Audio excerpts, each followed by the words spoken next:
நமது சேனலை முதல் முறையாக பார்க்கும் நேயர்கள் சப்ஸ்கிரைப் செய்யவும். பதிவுகளை உடனுக்குடன் அறிந்து கொள்ள பெல் பட்டனை அழுத்தவும். பதிவுகள் பிடித்திருந்தால் லைக், கமெண்ட் மற்றும் ஷேர் செய்யவும். இன்று நாம் பதிபக்தியில் காணவிருப்பது கேட்கும் வரங்களை உடனே தந்தருளும் அருள்மிகு கோதண்டராமர்.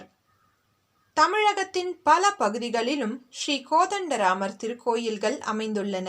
செங்கல்பட்டு மாவட்டத்தில் திருக்கழுக்குன்றத்திற்கு அருகில் அமைந்துள்ள சரித்திர முக்கியத்துவம் வாய்ந்த ஒரு கிராமம் ஒரகடம்.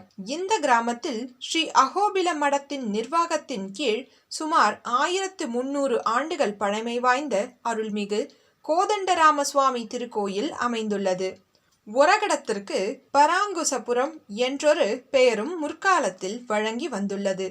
அகோபில மடத்தின் ஜீயர் சுவாமிகள் 6ஆம் பட்டத்தை அலங்கரித்த ஸ்ரீ ஷஷ்ட பராங்குச யதீந்திர மகாதேசிகன் இந்த கிராமத்திற்கு எழுந்தருளி வைணவ குடும்பங்களுக்கு தன் திருவடிகளால் பூமியை அளந்து மனைகளை வழங்கி அருள் புரிந்ததாக கூறப்படுகிறது.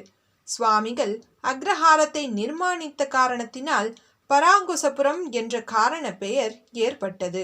ஸ்ரீ ஷஷ்ட பராங்குச யதீந்திர மகாதேசிக சுவாமிகள் ஒரகடத்திற்கு எழுந்தருள்வதற்கு முன்பாகவே இத்திருக்கோயில் இங்கு இருந்துள்ளது.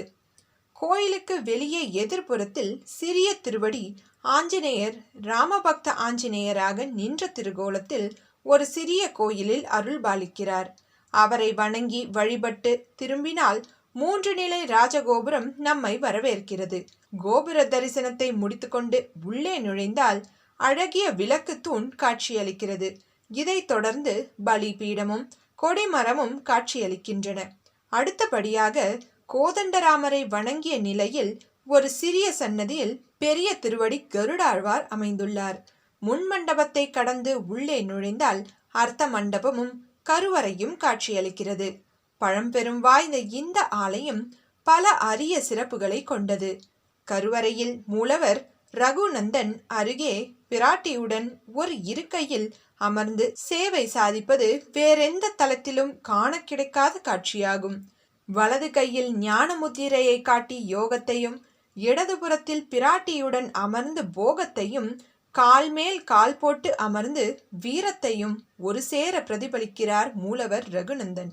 ரகுநந்தன் ஜாதகங்களில் காணப்படும் புத்திர தோஷத்தை விளக்கி மழலை பாக்கியம் அருள செய்வதால் இவருக்கு சந்தானராமன் என்ற பெயரும் உண்டு.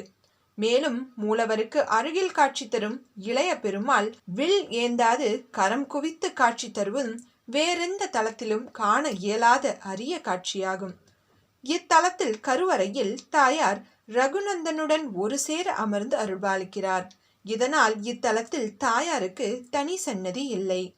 இத்தலத்தின் அர்த்த மண்டபத்தில் விஸ்வக்சேனர், பெரியாழ்வார், ஆண்டாள், நம்மாழ்வார், திருமங்கையாழ்வார், மகாதேசிகன், ராமானுஜர், மடத்தின் முதலாவது அழகிய சிங்கர் ஆதிவன் சடகோபன் முதலானோர் உற்சவ மூர்த்திகளாக அழகிய கோலத்தில் அமைந்து அருள்பாலிக்கிறார்கள்.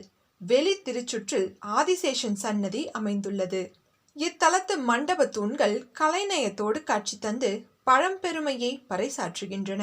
இத்தலத்தின் தூண்களில் ஆஞ்சநேயர், லக்ஷ்மி நரசிம்மர், நரசிம்ம அவதார திருக்கோலம், காளிங்க நர்தன கண்ணன் முதலான அற்புதமான சிற்பங்களும் முனிவர்களின் சிற்பங்களும் மிக அழகாக வடிக்கப்பட்டுள்ளன. விபண்டகர் என்ற முனிவரின் புத்திரன் ரிஷ்யசிருங்கர். பிறந்த நாள் முதல் பல ஆண்டுகள் காட்டில் இருந்த ஆசிரமத்தில் தவ வாழ்க்கை வாழ்ந்து வந்தவர். இவருடைய சிறப்பு என்னவென்றால், இவர் காலடி பதிக்கும் பகுதிகளில் மழை கொட்டோ கொட்டு என்று கொட்டி தீர்த்துவிடும். இவருடைய வரலாற்றை வால்மீகி முனிவர் அருளியிருக்கிறார். இத்தகைய பெருமை வாய்ந்த ரிஷ்யசிருங்கர் தவம் இயற்றிய பெருமையும் உடையது இத்தலம். இத்தலத்தின் முன்மண்டபம் தூண் ஒன்றில் ரிஷ்யசிருங்கரின் திருவுருவம் வடிக்கப்பட்டுள்ளது. இத்தலத்து உற்சவர் கோதண்டராம சுவாமி ஒரு கையில் வில்லுடன் மற்றொரு கரத்தில் அம்புடனும் நின்ற திருக்கோலத்தில் காட்சி தருகிறார். அருகில் தாயாரும் மற்றொரு பக்கத்தில் இளைய பெருமாளும் காட்சி தருகின்றனர். இளைய பெருமாளும் ஒரு கரத்தில் வில்லுடனும் மற்றொரு திருக்கரத்தில் அம்புடனும் காட்சி தருகிறார். மூவரையும் ஒரு சேர காண்பது மனதை மெய்சிலிர்க்க வைக்கிறது. ஸ்ரீமத் அஹோபில மடத்தின் 44வது பட்டத்து ஸ்ரீமத் அழகிய சிங்கர் அவர்களின் அனுகிரகத்துடன் இந்த ஆலயத்தின் அஷ்டபந்தன மகா சம்பிரோக்ஷண வைபவம் 1979 ஆண்டு மே 3ஆம் தேதி அன்று வெகு விமர்சையாக நடைபெற்றுள்ளது. இதைத் தொடர்ந்து இந்த ஆலயத்தின் மகா சம்பிரோக்ஷணம் வைபவம் 2002ஆம் ஆண்டில் நடைபெற்றது. இதன் பின்னர் கோயிலில் திருப்பணி வேலைகள் செய்யப்பட்டு அஷ்டபந்தன ஜீர்ணோதாரண மகா சம்பிரோக்ஷண வைபவம் ஸ்ரீ அஹோபில மடம் 46வது பட்டம் ஸ்ரீமத் அழகிய சிங்கர் ஸ்ரீ ரங்கநாத யதீந்திர மகாதேசிகன் அனுகிரகத்துடன் 2015ஆம் ஆண்டு பிப்ரவரி 1ஆம் தேதி அன்று நடைபெற்றது. இத்திருக்கோயிலில் காலை மாலை என 2 கால பூஜைகள் நடைபெறுகின்றன. இத்தலத்தில் ஸ்ரீ ராமநவமி, ஸ்ரீ கிருஷ்ண ஜெயந்தி, ஸ்ரீ தேசிகன், ஆதிவன் சடகோபன் திருநட்சத்திரம், கார்த்திகை தீபம், வைகுண்ட ஏகாதசி முதலான உற்சவங்கள் வெகு விமர்சையாக கொண்டாடப்படுகின்றன. மேலும் ஒவ்வொரு மாதமும் புனர்வசு திருமஞ்சனமும் நடைபெற்று வருகிறது. மேலும் இத்திருக்கோயிலில் பிரதி வருடம் தை மாதம் 5ஆம் தேதி வெகு விமர்சையாக நடைபெறும் ஸ்ரீ கோதண்டராமர் மலைக்கு எழுந்தருளும் கனு பரிவேட்டை உற்சவம் கடந்த 15 வருடங்களாக பக்தர்களின் வசதிக்காக தை மாதத்தின் ஏதாவது ஒரு ஞாயிற்றுக்கிழமையில் நடத்தப்படுகிறது. பிரகிருதம் ஸ்ரீமத் அழகிய சிங்கர் அனுகிரகத்தோடு நியமிக்கப்பட்டுள்ள ஆலய நிர்வாக குழுவினர் திருக்கோயில் நடைமுறைகளை கவனித்துக் கொள்வதோடு உற்சவாதிகளையும் சிறப்பாக நடத்தி வருகின்றனர். தரிசன நேரம் காலை 7:30 மணி முதல் 8:30 மணி வரையிலும் மாலை 4:30 மணி முதல் 5:30 மணி வரை. அமைவிடம் ஒரகடம் திருக்கழிக்குன்றத்தில் இருந்து சுமார் 5 கிலோமீட்டர் தொலைவில் அமைந்துள்ளது. திருக்கழிக்குன்றத்தில் இருந்து செங்கற்பட்டுக்கு செல்லும் T75 மற்றும் T11 என்ற நகர் பேருந்துகள் மூலம் பயணித்து இத்தலத்தை அடையலாம். மீண்டும் வேறொரு வித்தியாசமான தலத்தில் இருந்து உங்களை சந்திக்கிறோம். மறக்காமல் பதி பக்திக்கு சப்ஸ்கிரைப் செய்யுங்கள்.